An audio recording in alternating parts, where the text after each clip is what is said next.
Good morning. Welcome to Air Cool Performance. My name is Wayne Calderaro. I am the Harley Doctor. Today we're going to continue our video series on the 110 Screamin Eagle Street Glide. This particular motorcycle, bring you up to speed if you're just tuning in. The front cam bearing failed miserably and took out the cams, the oil pump, and the tappets. So we're basically, we caught it in time. I think the oil pump got the majority of everything, and we flushed out the cases, and we haven't seen any evidence of a lot of debris. We flushed out the cam plate, made sure it was good and clean. There was nothing in there. So, by the grace of God, caught this one just in time. Hit the owner, when he heard the noise, he shut it down, and also that was a really good thing. So anyway, if you've seen the other videos, we're at the point now to where we've got the oil pump in, we've got the cam plate in, we've got the timing gears on here positioned, and what we're fixing to do now is these two timing gears on the outboard side, when they go onto the cam plate, one's on the pinion, one's on the rear cam. There is a thrust washer in behind them, or behind the cam gear. So, and that is, Harley makes that in different thicknesses from like 120 to 150, something like that. And that way, whenever you change a cam out, you have to check that, because you've got those two chain wheels and they have to be in alignment. If that's exaggerated, but if they're like that or like this, then you're gonna have issues. So the spec on that is like, I think 1.5 to like maybe 8, something like that. But I don't want to go that far. I never go that far with them. I usually try to keep them between 2 and 5, and that's kind of what we have here. But I'm fixing to show you how I check that. And how I check that is there's several ways to do that. You can take the chain off and put the gears on and tighten them down. I like to check it with the chain on, just in case there's any kind of issue whatsoever. We're checking it in a real life situation. What happens there is, if you try to use a straight edge, then you're going to be hitting the chain. So you have to have a true surface, but something not as long. So what I use, this is an oil pump jig. Like if you put an S&S oil pump on different engines, you have to sometimes drill that area for the extra passages and so forth. Some have to be plugged, yada yada. But anyway, it's short enough, and it's precision ground, so it's short enough that we can go across both gears while the chain is on and while they're tight, and get a true reading of what the actual clearance is, because that's how it's going to be running. So you want everything to be as true as it's going to be, and that way there's no issue with deflection after the chain is on or anything like that, because there's no tension on the chain per se. Excuse me. But still, you want everything in place, or I do. I like everything in place how it's going to run, and that way I can check and see how it's going to be. So let me turn this around. What we're going to be using, like I said, is this oil pump drilling gauge and our feeler gauges. And we're going to be doing that. I've got a 2 thousandths and a 1.5 thousandths. That's 3.5 thou. So we're kind of going to use that as a go, no go kind of gauge, and I'll explain that to you in just a minute. So let me turn this around, or you guys can see what's going on.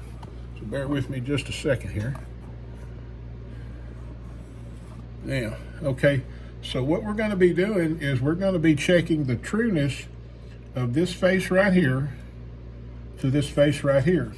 And you see we've got our timing marks lined up right here, and also our cam marks, or you can't see them, but our cam marks are lined up as well. And we've got this tightened down.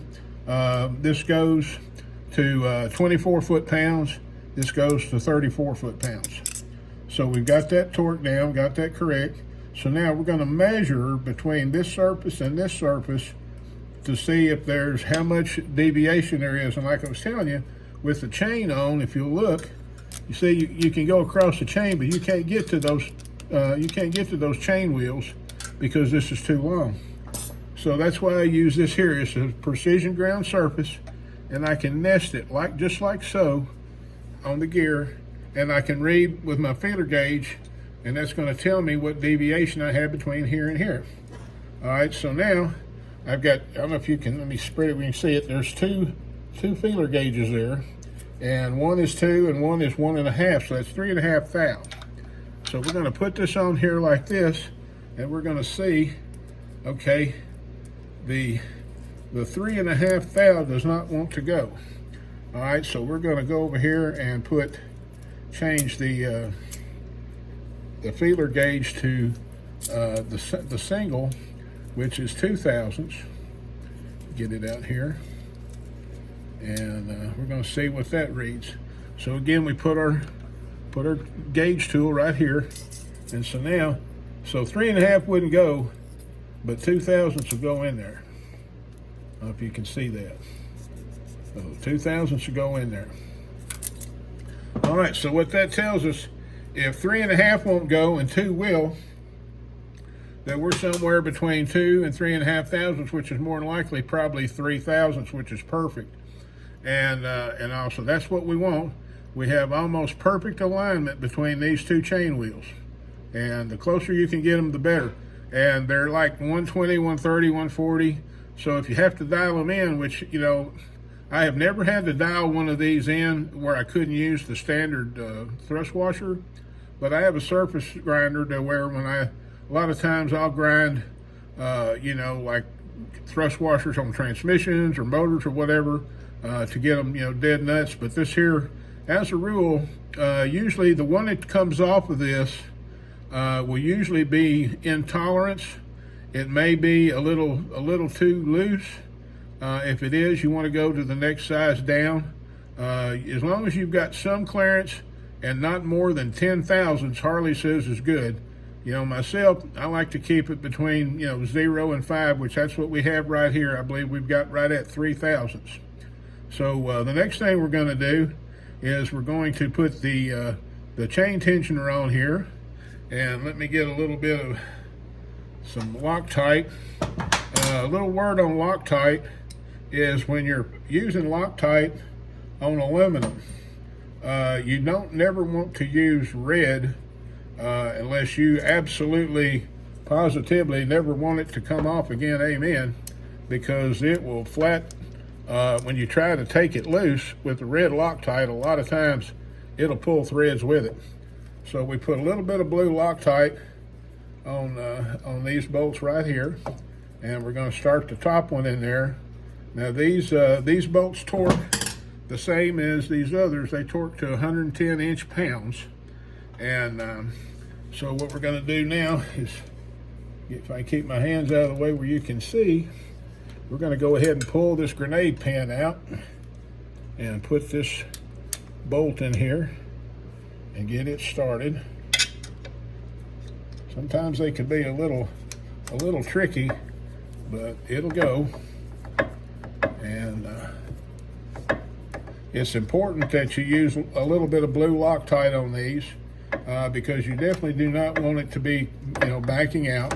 There is a fair amount of vibration on the end of this cam chest where the cams are, just from the rotational part of it. So now we've got our tensioner in. Let me see if you can see. Yeah. We've got our tensioner in, and these are hydraulic tensioners. And once we got it set, then there's a pin in here that will hold the tensioner pad in place. And then once you get the bolts in, you can pull it and it'll snap out. I normally go ahead and pull it as you saw, and I let the shoe find itself. As you can see, you know, we're still nice and free there in a no oil pressure relaxed state. And that's what you want.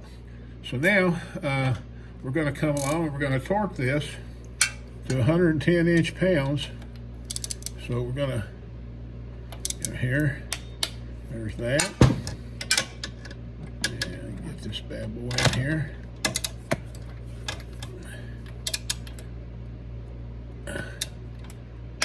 All right, and there's that. So now we've got the cam chain wheels checked. We've got the new cam chain on here. We have the new hydraulic tensioner put on here. So we're basically ready to put the cam cover back on this bad boy as far as that goes. But what we're going to do next is we're going to set up the tappets and make sure we've got those where they need to be and how they should be. And when I do this, I set the push rods and the valves one cylinder at a time, and it's just safer that way, because once this thing starts kicking over, if it's not right, you're going to have interference issues, and you never ever want that. So what we're going to do, armed with that, is kind of recap here real quick. We've got the new cams in, the new cam bearings, the new oil pump.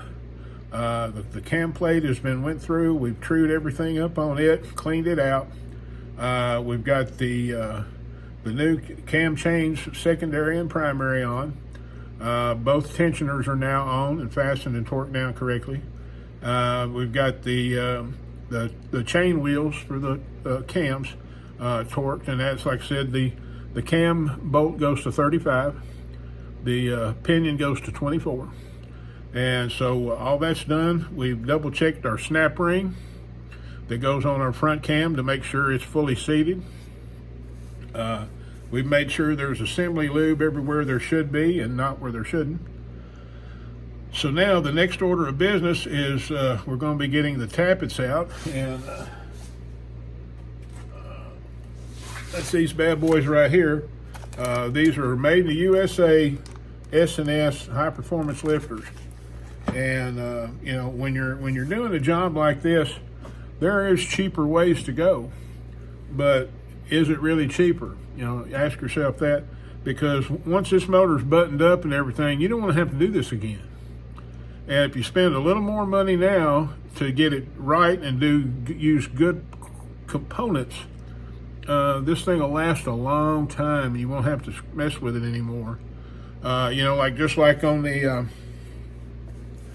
counterbalance motors, like on the Softails and stuff, we've seen where the sprocket that's mounted on the crankshaft that controls the balancers for the balance motors, to where it's made out of what's called sintered metal, which is powdered metal, which is formed under pressure and heat into a part. And so they do that. It's got 4 little square cutouts in it, and so does the crank, and they're pressed on there. And Harley thinks that that's good enough, and most of the times it is. But if you get somebody that's out here and you notice this, if you're out here playing with your Softail or any kind of balance motor project you have, and like when you rack it and then you let off of it and let it, like a Jake brake, like let it torque, back on the back side of the torque factor of it, blip it and let off, blip it, let off, that jerks that sprocket like this back and forth on that crankshaft. And I've seen this 3 or 4 times. And what happens is it will eventually strip. And when it does, that thing will vibrate. You will know, because it'll vibrate so hard that the floorboards or the foot pegs will hurt your feet. This is true. All right, so when that happens, then the motor has to come out, has to be, the case is split, tore down, so forth, and that gear has to be replaced, and you need to look through your counterbalancers and stuff at that time, and the chains for them, and so on and so forth. And when you replace that gear, you don't use a stock gear.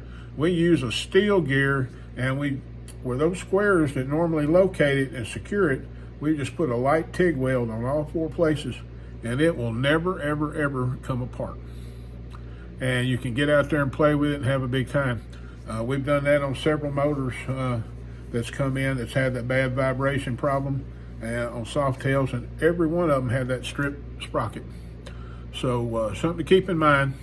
If you're out there playing with your Softail and you you wag it back and forth, that's a lot of fun, but it could lead to some damage. So be careful with that. Just wanted to give you that kind of information. All right, well, we're probably going to cut this off at this point right here and get ready to put the tappets in on the next in the next video, show you how all that goes. And so we really appreciate you guys following along with this. We've been trying to make these videos about 15 to 20 minutes, you know, try to be short and concise to where if you need to look back and go through some of this stuff, you can without a big deal of issues of going through an hour's worth of video that you don't need to see or want to see. But that's what we're doing right now, and we appreciate it so much, you guys tuning in and hanging in there with us. And we've got a lot of content coming on. We've got shovel head motors coming up, a couple of flatheads to do. We've got my knuckle. I'm going to do it and show you guys on it. I've just about got everything done on it, but the heads, and that's the most important part on a knucklehead, is being able to do the heads correctly. And I dare say, anyway, you have to know what you're doing to put them together and do it correctly, because I've seen a lot of them damaged needlessly, and a lot of it is from just improper assembly. But anyway, thanks again for watching, man. I appreciate it so much. And again, most importantly, please make God part of your day. You'll be so glad you did. I love you. See you soon. Bye.